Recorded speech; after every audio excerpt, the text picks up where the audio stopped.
Hello，各位大家好，我係馬中寶，歡迎收睇呢一集與馬同伴賽後重點分享。本集內容純屬個人觀點及分享，並不構成任何建議。喜歡我頻道嘅朋友，記得訂閱、點讚同埋分享。2025年12月14號星期日，10場草地，場地掛牌為好地。想分享下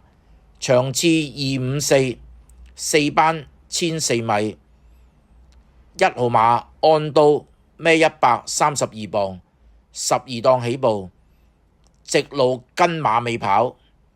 最後100字望空，3幾步已入 Q， 輸4分3馬位，步速慢，好難追，先紀錄低。場次255，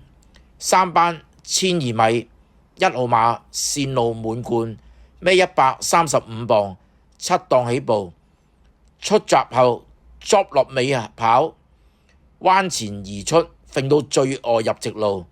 最後200越衝越勁，輸半個馬位，步速慢，好難追，